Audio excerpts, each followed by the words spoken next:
First, let's talk about the site. It's a very unusual site, and it's kind of amazing that the site right in the center of Berlin was actually made available for this project.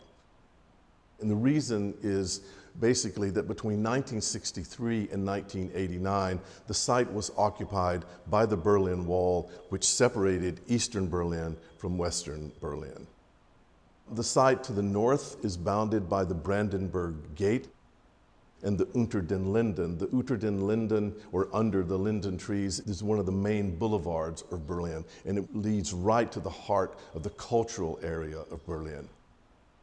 On the south is the Potsdamer Platz, which before the Berlin Wall went up was the main commercial center of Berlin. So it's an extremely important site, which after the Berlin Wall came down was just like this 17-acre wasteland with grass and weeds and some remnants of pavement, but also some ghosts.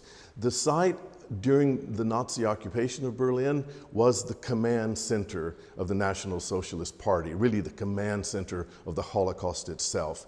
And it's reported that even buried in the site with no entrance to it is the bunker in which Hitler committed suicide. So the site is saturated, is deep with this history and these memories and these contradictory memories.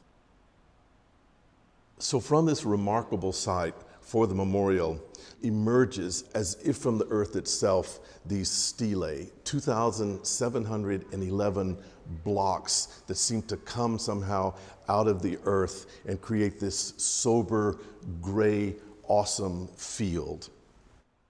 Each block is about 3 feet wide and almost 8 feet long, and they vary in height from very, very low, almost bench-like height, to over 13 feet in height. So there's a lot of variability in size.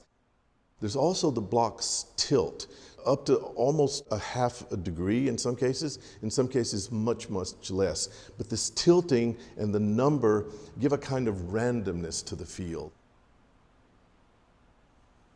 It's important that the number of blocks, the number of stelae, 2,711, doesn't signify anything. It's not a date, it's not the number of victims, it's purely random. The size of the blocks is also random, though of course there is some association perhaps with a crypt or a coffin, but it's important that the site doesn't literally hold bodies. This is not a cemetery.